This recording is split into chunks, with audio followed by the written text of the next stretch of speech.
What is going on, YouTube? This is your boy Kryptic Flash here, bringing you guys our week 3 team builder. You guys, if you guys are hyped, if you guys are ready for this week, you want us to win, make sure you guys hit that like button, smash it, kill it, crush it. Let's see how much support this video could get. How hyped are you guys for our next battle against Veteran Trainer Jon? He is actually the commissioner of the league. You got everyone together.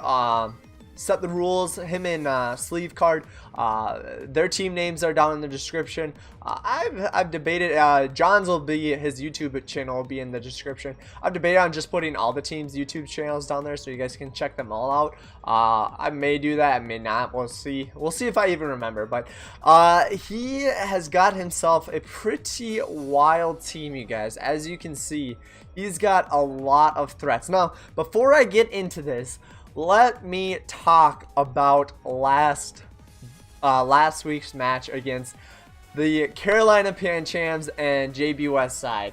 So as many of you guys know, if you're watching this, you probably saw last week that we got 6-0 swept by Como. Now, I don't know about you guys, but for me, that was super embarrassing, you guys, to get just demolished by just one Pokemon. And it was frustrating because it was something that if I had planned for, I could have prevented. Like, looking at his team, I saw the Manaphy and Victini, and I'm like, all my prep went into the what can take out Manaphy and what can take out Victini.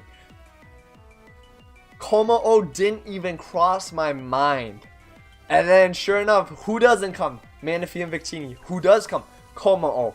What are my answers? I had Primarina, but I didn't think to put any speed investment in it because I thought tanky Energy Ball could do damage to Manaphy. Why do I need speed? Well, if I put some speed investment, maybe threw a Choice Scarf on, it would be outspeeding Como, and a sweep would have never happened. At most, he would have just bodied Aggron, and then we just revenge kill with Moonblast. But I had tunnel vision last week in team building, and I definitely learned from that. And so it wasn't a complete waste getting 6-0'd like that. It's not like it just like was me getting 6-0'd and nothing else. It was a learning experience for me to, as I team build, try to take all Pokemon into consideration. Don't focus on just a couple, because that's really what happened. Was I had huge tunnel vision on those two. I'm like, I need to make sure that I have something for these guys, and in the process of doing that, I didn't have answers for other Pokemon. So this week, as I go through my team and what the thought process that I had in creating my team, you guys will see that I should have answers for every single Pokemon. So hopefully this week goes a lot better. I don't want to get 6-0'd again in my life. That was embarrassing. But it was last week. We're gonna move on and just get into focus on the future. So we're 1-1, nothing terrible. It's early season.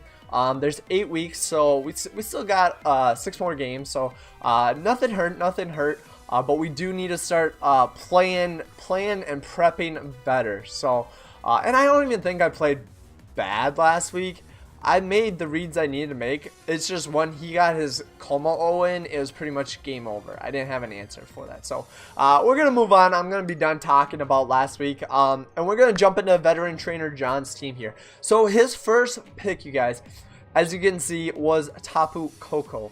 Now, as you'll see with his first couple of bonds here, besides Celesteela, that he has incredible speed on his team, you guys. Our highest speed is, what is his name? Heliolist at base 109, I think. 108 or 109, one of those two. His highest is Tapu Koko at 130. Infernape is at 106, 108, somewhere around there. Tornadus is rocking freaking like 115, something like that. Sharpedo's 105. Noivern is like 120. Like, he's got some fast Pokemon, you guys. So that is something that I had to kind of take into consideration when for me and my team. But Tapu Koko, the thing with Tapu Koko is it can either be physical, its physical attack is higher than its special attack, so it could rock Wild Charge, Brave Birds, or it could be mixed attacker, or a lot of people do run special just because its move pool is a little more diverse, but you could easily run mix. So Tapu Koko is a huge threat on his squad, and electric typing is just a great offensive typing, so that is definitely something we need to watch out for. The next Pokemon he did choose was Celesteela. Now, the thing with Celesteela is it is an Ultra Beast, so if it does get a knockout, it will get a Beast Boost, so that's something we need to be really careful of. Another thing with Celesteela is it could be physical or special. It could be mixed.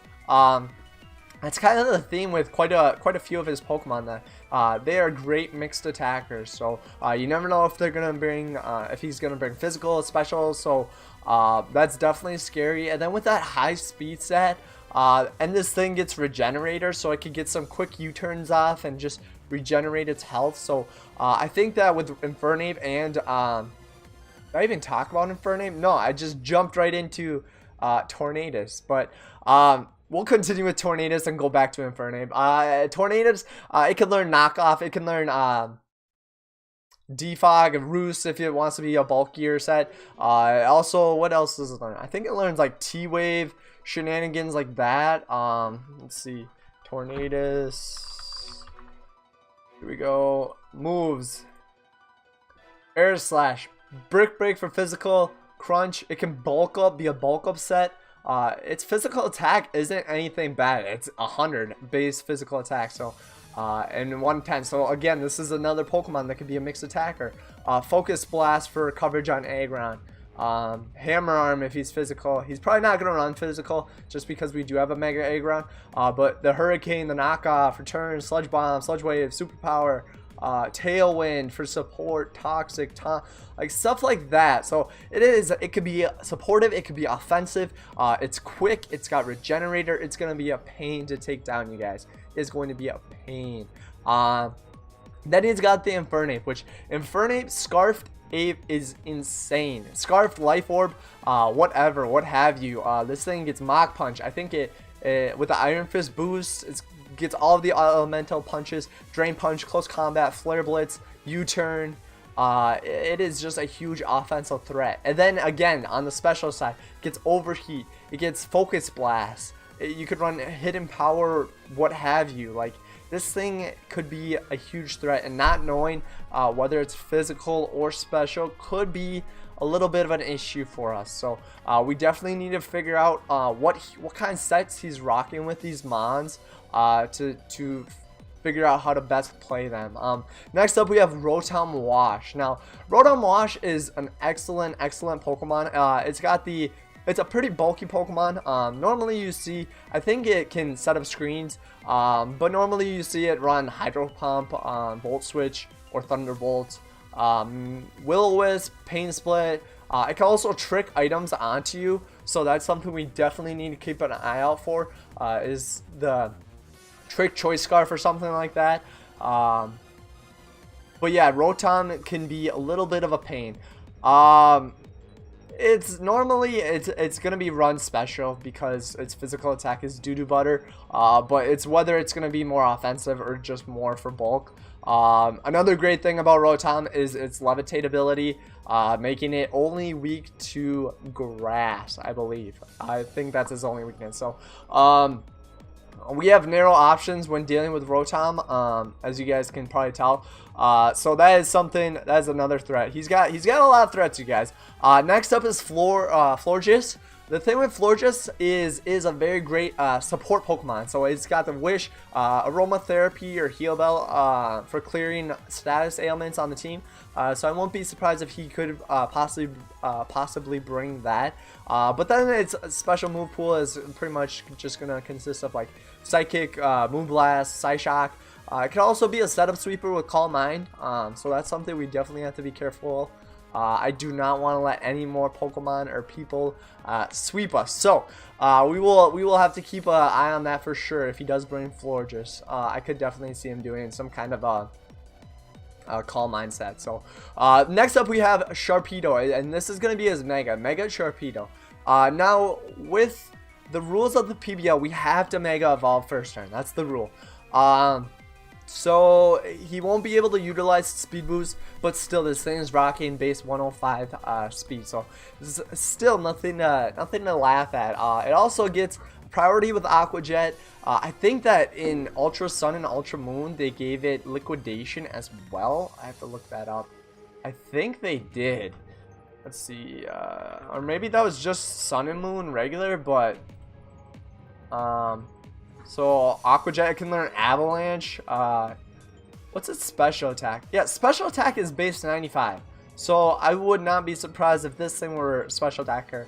It can learn Destiny Bond to try to be a little cheeky. Earthquake, all the hidden powers, Hydro Pump, Ice Beam, Ice Feint. It does learn Liquidation. So Liquidation is very scary because it does lower our defense by 1. Poison Jab, Night Slash, Psychic Feigns, like a bunch of craziness like that. So Sharpedo's got the coverage and the speed and the physical and special attack. So it is something that we definitely have to watch out for. Very, very scary Pokemon. Next up, he has Hitmonchan.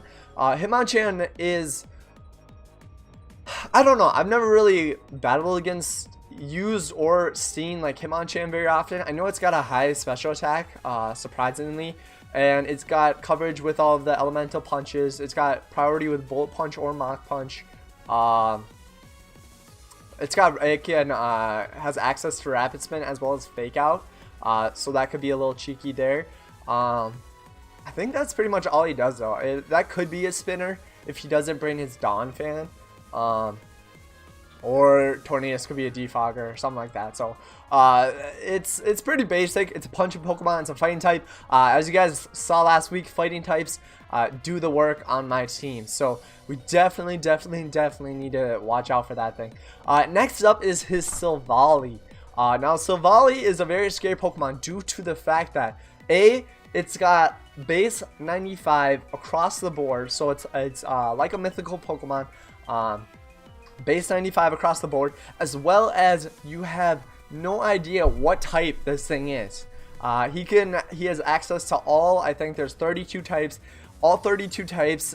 Just give it a drive, and whatever weakness you have on your team, it's covered now with Silvally. Based on my team, he would probably go maybe Poison or Ground, something like that. I don't know, anything. Silvally is just scary. It's got all kinds of coverages, and again, physical or special, you don't know. So that's something to be careful of. I think it also does get access to U-turn. Let me just double check that, but he has a lot of Pokemon that have access to U-turn, which is very, very key. It really does help out. Just keeping momentum on your side and all that good stuff. Let me, I'm spelling this wrong, man. Also, I'm spelling it like Sylveon, man. I'm spelling it like Sylveon. It's been a long day.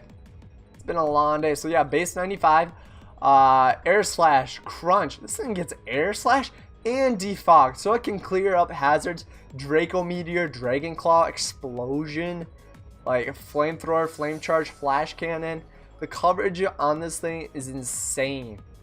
Outrage, Parting Shot, Iron Head, Rock Slide, Shadow Ball, Shadow Claw, Swords Dance, so this could be a setup sweeper. Tailwind for support, T-Wave, Thunderbolt, Toxic, U-Turn, Tri-Attack, X-Scissor.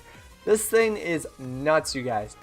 And again, it's one of those Pokemon you have no idea what he could be running, because the move pool is just so diverse. And in a draft league format, he knows the Pokemon I have on my team, so he can try to best equip this Silvally to answer my Pokemon that I have. So this is definitely something that you need to I need to keep an eye out for. Is the Silvally? It's hard to prep against because it's like, what type is it? I don't know. So that's something that he could definitely bring. Next up we have Slurpuff. Slurpuff is, it's alright. I mean, it's a good Pokemon if it's against the right team. You just set up maybe a Trick Room, Belly Drum, and just sweep. But I did the calcs and a Trick Room Drain Punch, or not a Trick Room, but a Belly Drum max attack Drain Punch from Slurpuff to Mega Aggron. The Mega Aggron that we are bringing this week, spoiler alert, is only doing max of like 53%. So we could bring Mega Aggron in and literally just heavy slam this thing and just call it a day. So I don't expect this thing to be coming, but you never know. It could. This thing is more of a physical attacker because people like to utilize that Belly Drum moveset, but I don't foresee this thing coming. Up next is Noivern, and Noivern again is one of those Pokemon that has a high base speed stat. It's gonna be a special attacker, but it could rock Flamethrower, Air Slash, Draco Meteor. It can. I think this thing gets U-turn as well. Does it really? The U-turn support on his squad is insane, you guys. It is insane. Let me see. It does. It gets U-turn. Oh my goodness. So pretty much like half of his team, he has Volt Switch with Como-O, U-turn with Infernape, Tornadus, Silvally, and Noivern, and then Volt Switch with Rotom. So Volt Turn is a big thing on this guy's team. So it's definitely something we need to keep our eye out for. And then last but not least, he's got Donphan, and Donphan is just a tremendous rock setter, hazard removal. I do think that this thing is coming because he doesn't really have any other Pokemon to set up rocks. He could have Infernape be his rock setter, but I don't think he wants to. Infernape is a little more on the frail side, so if I lead with my rock setter and he leads with Infernape, like, we could just get a huge hit off on him. So I would assume him to bring the Donphan. And it's got priority with Ice Shard. It's got knockoff. Can learn Stone Edge. Stab Earthquake is going to do some damage. It's got the sturdy ability, so no matter what, you're not knocking it out on the first turn. So he's always guaranteed to get his rocks up, which is a little unfortunate. I will admit, but it's just a great Pokemon. So and then he did draft the Flyinium Z, so we could see that on the Tapu Koko. We could see it on the Celesteela. The Tornadus, Noivern, like, he's got options. So that is something we definitely need to keep an eye out for. But we are going to go ahead and go over my team, you guys. So he's got a very solid team, and it's a spooky one this week, but I think we have the answers for him. So the first Pokemon that we decided to bring is going to be none other than our Mega Aggron, you guys. So Juggernaut here is making another return for week 3. We have a Careful, Nature, Sturdy, Careful to boost my special defense so that I can eat hits from, or take hits better from Tapu Koko, from Tornadus if he is a special set, Florges, so we can take hits from that if he wants to rock like Hidden Power Fighting or something. As well as the Noivern. We should be able to live a Flamethrower with a Filter. Let me actually calc then, see how much a Flamethrower is doing from a Noivern. We should be able to live it. Let's see. We're gonna go with that, and then Noivern. We'll say it's, you know, a Life Orb, 'cause, you know, that takes a lot. So yeah, Flamethrower is only doing 38 to 44%. So we can go ahead and take hits from pretty much everything. We've got the Heavy Slam for obvious coverage on Florges, Slurpuff. It just does big damage to Noivern, as well as possibly the Sharpedo and Silvally, depending on the typing. I even think that Heavy Slam does like 40 to 50% to a Donphan. So that does pretty good work. Earthquake for the Tapu Koko, the Infernape, as well as if he does want to bring Poison Silvally, we'll be able to hit that.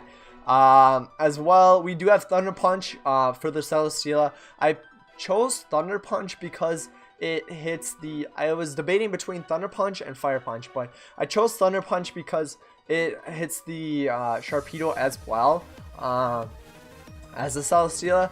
And then we have got Thunder Wave because if we're able to slow down some of his very quick mons, we should be sitting nice and pretty. So that's our Juggernaut for the week. Our next Pokemon is going to be our returning Salamence here. Typhoon our Salamence. So Salamence last week had a very disappointing week, you guys. It came in, intimidated, and died right away. It didn't get any action. So we're gonna bring it back, see if it can put in the work.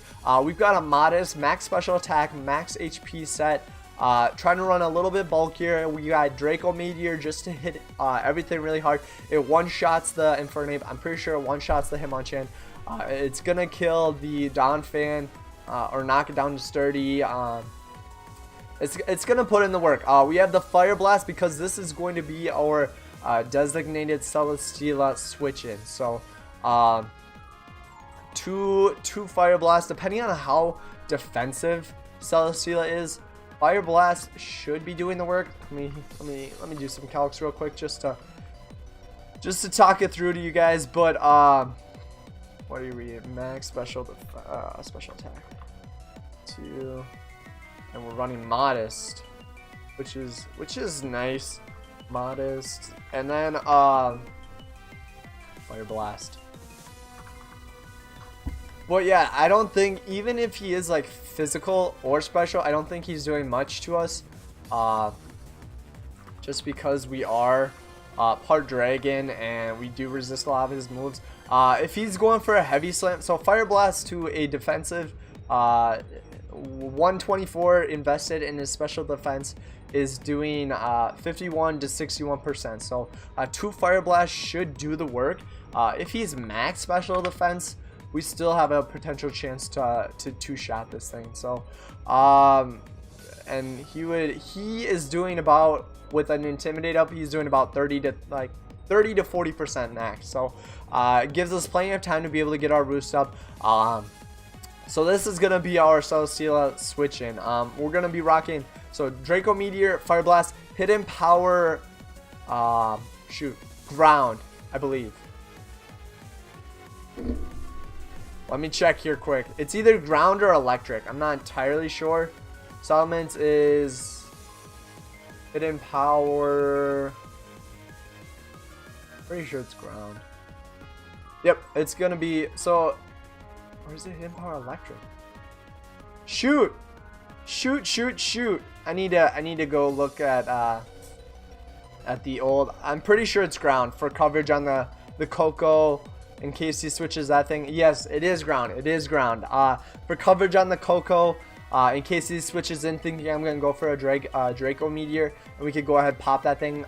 It also hits the Infernape pretty hard. And those are pretty much the only coverages for Hidden Power Ground. I mostly did it just for the Tapu Koko, just so that I could get some huge damage off. And then Roost just to keep our Typhoon for longevity purposes, just to keep the thing healthy. Our next Pokemon, you guys, I'm embarrassed that I didn't know that. Man. Our next Pokemon is actually a drop and add I did make. I dropped our Crobat for, I'll just show you guys the Pokemon. Our next Pokemon is Nihilego. So I dropped Crobat for Nihilego just because, for a couple of reasons. So Crobat again was a flying type, just like our Salamence. So it's another Pokemon that's taking pretty big damage from rocks on the field, and I wasn't a big fan of that. As well as Lily here is part rock, so we do have a sandstorm setting Pokemon. So in case I ever wanted to do that with Heliolisk and Hippowdon and just have a sand team with Aggron, we could have a pretty serious sand team. Just with those guys, with Sandvale and Heliolisk. I don't know how great Sandvale would be. I mean, there's always a chance that they hit, but I mean, they just have greater chances of missing. But it just made more sense with the team. It resists the rocks, I believe.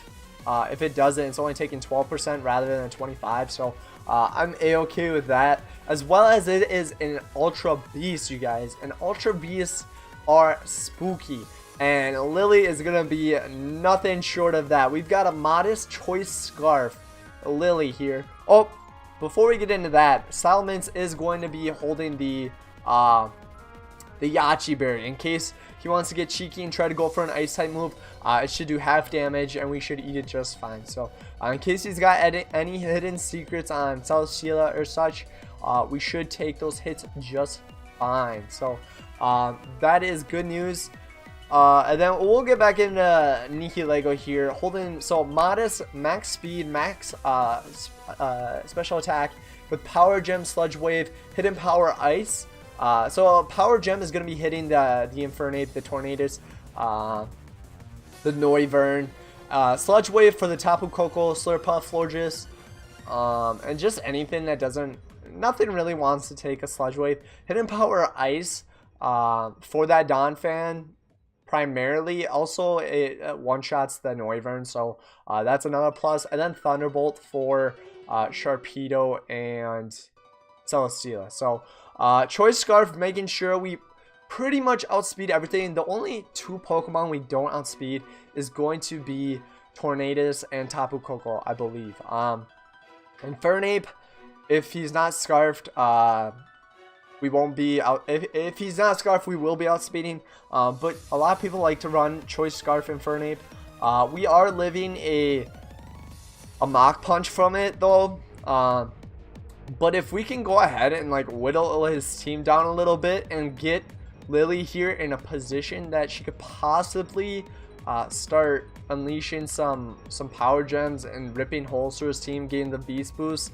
The reason I did Modest Nature instead of Timid was because I wanted the beast boost to be going to its special attack and not its speed. So if we could start knocking out some Pokemon and getting those boosts, it could really just drive a sweep, you guys. It could be pretty epic. So Lily was our pickup. Let me know what you think of picking up Lily over Crobat. I think that it's an Ultra Beast. It's a pretty cool Pokemon. It's got a really high special defense stat and special attack stat as well. So I think it could put in the work, and it doesn't have that weakness to ground, so Stealth Rocks, or to rock, so Stealth Rocks aren't doing that much damage to it. So that's our Nihilego. Our next Pokemon, you guys, is our Neptune, our Gardevoir. So this is going to be Gardevoir's debut. The reason for Gardevoir is because he's got that stupid Hitmonchan. I have really seldom answers to fighting types. I've got Salamence with the Intimidate, and it's part flying, but Salamence is only physical flying type move that it learns is Fly, and that's a 2-turn move, and so it's too risky to tack onto a Pokemon. Now I could teach it Hidden Power Flying, but Hitmonchan learns Ice Punch. A lot of fighting type Pokemon can learn Ice Punch, and so they just threaten out Salamence right away. So this week I decided to be smart and bring a Pokemon that can deal with a fighting type, so I don't get wrecked by a fighting type. And so that is what Neptune here is going to be for us. Modest with max speed, max special attack as well, holding the Choice Scarf as well. Now the reason for that being 2 Scarfers is because I would love to catch him. Say he's got his Hitmonchan in and we bring out Gardevoir and he brings Celesteela and he goes in switching thinking we're gonna go for like a Moonblast or Psyshock or something, and we can call that, go for a trick, and now he's got a Scarf Celesteela. So that's I wanna play with some shenanigans there with Trick. We could also trick it onto the Silvally, I believe. I wonder if we could take his drive. I don't know, I need to look into that. But I think that would be a really cool move. It has to be done at the right time, because Choice Scarf, Neptune, just having Scarfers on your team in general can really come in clutch, especially late game when you need Pokemon to outspeed. And so Neptune here is going to be rocking Psyshock, so that we can hit on the physical side. It one-shots Hitmonchan, it one-shots Infernape. Moonblast is going to be killing Noivern. It's going to be doing damage to Donphan. It's going to be doing damage to Koko even. Koko, like, he's fast and all, but he doesn't have the greatest defenses and stuff. So I think we could take advantage of that. Thunderbolt for the Celesteela, the Tornadus, the Sharpedo, and then Trick to try to get some shenanigans going. Part of me wants to trick that Rotom, but he could be trying to do the same thing with Rotom. Rotom learns Trick as well, or Switcheroo, one of the two. It does the same thing, but he could be trying to give us his choice scarf, and so we would just be swapping scarves, which is a little spooky. But if he's rocking a thick, bulky Rotom, and we give him our choice scarf and we get his leftovers, that could be really nice. Just knowing that the thing is going to be tricked into, or selected into a choice scarf and into a move. So that's our Neptune, the debut. I'm very excited to bring Gardevoir. I drafted it late, and so I know it can put in work. I just need to make sure that I bring it in at the right time. So that is our Gardevoir. Our next Pokemon is going to be none other than Grumpy Lumps, our Hippowdon. So Hippowdon is going to be rocking an Impish nature. I believe that, what does that do? That does the special defense, I believe. Or no, that does physical defense. My bad. Boosting physical defense, max HP, split more physical defense than special defense, but try to split it somewhat down the middle with Stone Edge, Earthquake, Slack Off for longevity. This will be our Stealth Rocker. I think rocks are going to be pretty important in this game, so we could be leading off with Grumpy Lumps here. I don't know, there's not much he does. He hits things hard and takes hits, so I think it can 1v1 the Tornadus. It can handle any hit Tapu Koko wants to throw at us, whether he be physical or special. So yeah, he's a great answer. He can take on Infernape. I think that he is great for this for Jon's team and will do the work. He's going to be rocking the leftovers as well to keep that HP sitting nice and pretty. Our last Pokemon, you guys, is going to be our our Delmise. So the reason for Delmise is because of Rotom. I have no other grass types or grass moves to deal with Rotom, so I figured that I needed to bring Delmise so that we could try to have an answer for that thing. It's a quiet nature, so it's cutting its speed down and boosting special attack. We gave it Giga Drain for the Rotom, obviously. Bulldoze for Tapu Koko or Infernape, those switch-ins. And then Knockoff just to get rid of items. Rapid Spin to clear. It's going to be holding the AV so it can try to take some special hits from Rotom. The big reason I went Giga Drain and not Power Whip is because if Rotom does want to go for a Will-O-Wisp, thinking that we're going to be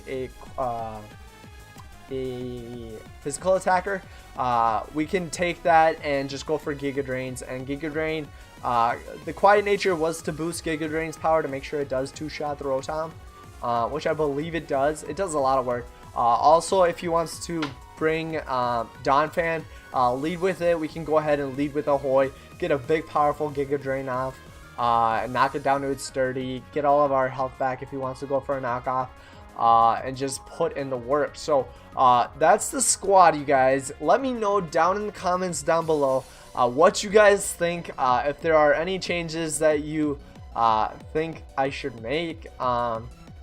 Place those down there as well. The battle will be happening tomorrow.